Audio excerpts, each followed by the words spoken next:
শেখ হাসিনা উৎখাতের পর ডক্টর মোহাম্মদ ইউনূসের নেতৃত্বে গঠিত হয় অন্তর্বর্তী সরকার।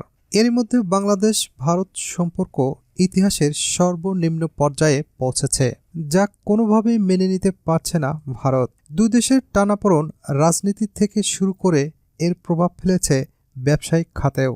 এরই মধ্যে পাকিস্তানের সাথে বাংলাদেশের ধীরে ধীরে সম্পর্ক গভীর হচ্ছে, যা নিয়েও ভীষণ উদ্বিগ্ন ভারত।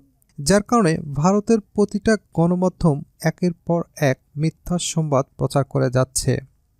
এমনকি ভারতের টপ লেভেলের সংবাদ মাধ্যমও ভিত্তিহীন মিথ্যা সংবাদ প্রচার করে যাচ্ছে। এই ধারাবাহিকতায় এবার ইন্ডিয়া.com হুমকির সুরে বলছে, ভারতের বিরুদ্ধে যাওয়ায় বাংলাদেশকে চরম মূল্য দিতে হবে। যখন বাংলাদেশ সংকটে পড়বে তখন পাকিস্তান সাহায্য করবে না বলে প্রতিবেদন প্রকাশ করেছে ভারতীয় মিডিয়া ইন্ডিয়া.com। প্রতিবেদনে উল্লেখ করা হয়, ভারত বাংলাদেশ সম্পর্ক আগস্টে শেখ হাসিনা সরকারের পতনের পর থেকে সর্বনিম্ন পর্যায়ে পৌঁছেছে।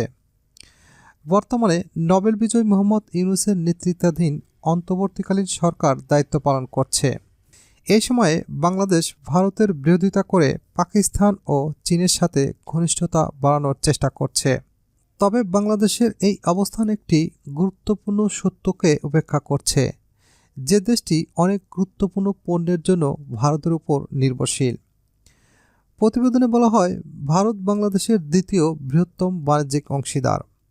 বাংলাদেশ ভারতের কাছ থেকে চাল, গম, পেঁয়াজ, রসুন, চিনি, তুলা, সিরিয়াল, পরিশোধিত পেট্রোলিয়াম, ইলেকট্রনিক্স, প্লাস্টিক এবং স্টিলের মতো বিভিন্ন প্রয়োজনীয় পণ্য আমদানি করে।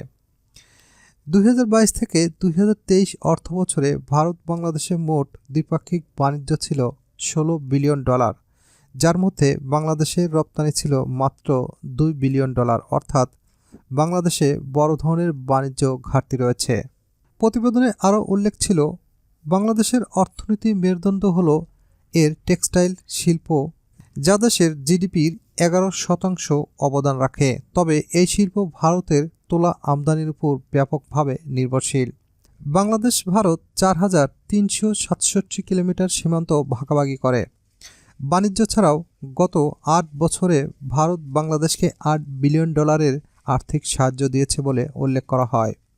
বিশ্বের দ্বিতীয় বৃহত্তম টেক্সটাইল শিল্প হওয়া সত্ত্বেও আইনশৃঙ্খলা পরিস্থিতির অবনতি এবং সংখ্যালঘু বিশেষ হিন্দু সম্প্রদায়ের বিরুদ্ধে সহিংসতার কারণে বাংলাদেশ টেক্সটাইল শিল্প বড় ক্ষতির মুখে।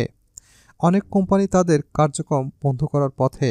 প্রতিবেদনে আরও উল্লেখ করা ছিল, শেখ হাসিনা সরকারের পতনের পর থেকে ভারতের সংখ্যালঘুদের উপর সহিংসতার অভিযোগে বাংলাদেশ ও ভারতের সম্পর্ক অবনতি ঘটেছে। ভারতের অভিযোগ, মোহাম্মদ ইউনূসের নেতৃত্বাধীন সরকার চরমপন্থী ইসলামী গোষ্ঠীর অপরাধকে উপেক্ষা করছে। বাংলাদেশে ভারত বিরোধী অবস্থান দেশটির অর্থনীতি ও আন্তর্জাতিক সম্পর্কের ক্ষেত্রে দীর্ঘমেয়াদী নেতিবাচক প্রভাব ফেলতে পারে।